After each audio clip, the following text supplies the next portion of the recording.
नमस्कार साथियों, आप सबका स्वागत है कैन कंसेप्ट के इस ऑनलाइन प्लेटफॉर्म पर। आज हम बात करेंगे एक नए टॉपिक पर। तो क्या टॉपिक है आज का? आज का टॉपिक है वो ईरान और इजराइल के बीच जो संघर्ष चल रहा है उस मुद्दे पर बात करेंगे। एक समय था जब दोनों देश है वो एक दूसरे को टेक्नोलॉजी और तेल सप्लाई करते थे, और आज वही देश है एक दूसरे पर मिसाइलें दाग रहे हैं। तो क्यों मिसाइलें दाग रहे हैं, इसके पीछे का क्या कारण है, और क्यों है इजराइल ईरान के परमाणु कार्यक्रम को दुनिया के लिए सबसे बड़ा खतरा मान रहा है? अगर आप भी इन सवालों के जवाब ढूंढ रहे हैं तो ये वीडियो आपके लिए है। अंत तक बने रहिए, क्योंकि आज हम मिडिल ईस्ट के इस पावर गेम का सच जानेंगे। क्या सच है, टू द पॉइंट देखेंगे। ईरान और इजराइल के बीच शुरू हुआ ये संघर्ष अब अमेरिका को भी अपनी चपेट में ले चुका है। लेकिन सवाल ये भी है कि आखिर ये युद्ध है वो शुरू क्यों हुआ और कैसे हुआ, और इसके पीछे असली कारण क्या रहे होंगे। 28 फरवरी 2026 ये वो दिन था जब हालात अचानक बेहद गंभीर हो गए। अमेरिका और इजराइल ने मिलकर ईरान पर बड़े स्तर पर हवाई हमले किए, और इन हमलों का प्रमुख निशाना वो थे ईरान के मिसाइल बेस, उनके न्यूक्लियर प्रोग्राम से जुड़े ठिकाने और सैन्य ठिकाने। जब बड़े बड़े सैन्यों के ठिकाने बनाए हुए थे उनको निशाना बनाया गया। लेकिन ईरान भी कम नहीं था, ने अपनी ताकत दिखाई और जवाबी कार्रवाई करते हुए इजराइल और अमेरिका के ठिकानों पर मिसाइलें और ड्रोन से हमले शुरू कर दिए, और यहीं से इस खतरनाक युद्ध की शुरुआत हुई। लेकिन अगर आप सोचते हो कि ये लड़ाई अचानक शुरू हुई है, तो ऐसा नहीं है। इसकी पृष्ठभूमि और इतिहास अपन पीछे से देखते हैं।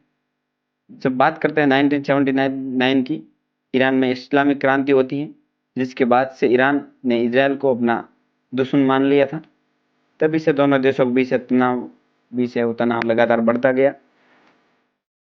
ये पहला कारण था। दूसरा कारण है ईरान का न्यूक्लियर प्रोग्राम। अमेरिका और इजराइल को हमेशा से ये डर रहा है कि ईरान है परमाणु हथियार बना सकता है, जो पूरे मिडिल ईस्ट के लिए खतरा बन सकता है। और तीसरा कारण है प्रॉक्सी वॉर। ये तीन कारण रहे जो प्रमुख युद्ध के रूप में अपन देख सकते हैं। और ईरान है वो कई ऐसे संगठनों को समर्थन देता है जो इजराइल के खिलाफ है। इससे दोनों देशों के बीच टकराव और बढ़ गया है। और जब 2025-26 में न्यूक्लियर डील की बातचीत पूरी तरह फेल हो गई तो हालात और बिगड़ गए। यानी तनाव पहले से था, बस एक चिंगारी की जरूरत थी, और वह चिंगारी 2026 में देखने को मिलती है। अब बात करते हैं कि इस युद्ध में सबसे बड़े खिलाड़ी अमेरिका की। अमेरिका किस तरह से युद्ध में शामिल हुआ और किस तरह से अपनी भूमिका का निर्वहन कर रहा है, तो पूरी दुनिया की नज़रों को अपनी ओर आकर्षित खींच रहा है। अमेरिका ने इजराइल के साथ मिलकर ईरान पर हमला किया है। उसका कहना है कि हमला ईरान के न्यूक्लियर खतरे को ख़त्म करने और उसकी मिसाइल ताकत को कमज़ोर करने के लिए ज़रूरी था। अमेरिका को डर ये भी था कि अगर ईरान को नहीं रोका गया तो भविष्य में वो और भी बड़ा खतरा बन जाएगा। कुछ रिपोर्ट्स ये भी कहती है कि अमेरिका को शक था कि ईरान पहले हमला कर सकता है। यानी अमेरिका इस युद्ध में सिर्फ सपोर्ट नहीं कर रहा बल्कि सीधे तौर पर शामिल हो चुका है। अगर हम वर्तमान स्थिति की बात करें तो हालात और भी ज़्यादा खतरनाक हो चुके हैं। ईरान लगातार मिसाइल हमले कर रहा है, जबकि अमेरिका और इजराइल है उसके सैन्य ठिकानों को निशाना बना रहे हैं। इस संघर्ष में हज़ारों लोगों की जान जा चुकी हैं और स्थिति है वो दिन ब दिन बिगड़ती जा रही है। अब इस युद्ध में दूसरे देश और संगठन भी शामिल होने लगे हैं। जैसे यमन के यूथी विद्रोही थे जो ईरान का समर्थन कर रहे हैं, और कुछ संगठन ऐसे भी हैं जो इजराइल और अमेरिका का समर्थन कर रहे हैं। इससे ये संघर्ष है वो और ज़्यादा बड़ा और ख़तरनाक बन गया है। दुनिया भर की नज़रें इस युद्ध पर टिकी हुई हैं, क्योंकि अगर ये युद्ध और बढ़ता है तो एक बड़े वैश्विक युद्ध में बदल सकता है।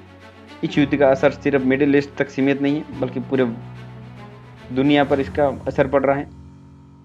जैसे तेल की कीमतों में तेजी से बढ़ोतरी हो रही है, ग्लोबल ट्रेड है वो प्रभावित हो रहा है, और स्ट्रेट ऑफ हार्मुज जैसे अहम समुद्री रास्ते खतरे में। क्यों ये खतरे में? क्योंकि ईरान ने वहां से रास्ता रोक रखा है जहां से लगभग प्रतिदिन पूरी दुनिया का करीब 20% तेल का है वो आवागमन है वो स्ट्रेट ऑफ हार्मुज से होता था। और अगर ये रास्ता पूरी तरह बंद हो जाता है तो अर्थव्यवस्था पर बड़ा असर पड़ सकता है। तो अब सवाल ये है कि क्या ये युद्ध यहीं रुक जाएगा या और आगे बढ़ेगा, या और विकराल रूप ले सकता है? क्या अमेरिका और इजराइल अपने मकसद में सफल होंगे? क्या ईरान पलटवार करके हालत को पूरी तरह बदल देगा? इन सब मुद्दों को लेकर बात करेंगे, लेकिन आज के लिए इतना ही। इसके आगे की पृष्ठभूमि और जो भी बातचीत है वो कल के वीडियो में करेंगे। धन्यवाद।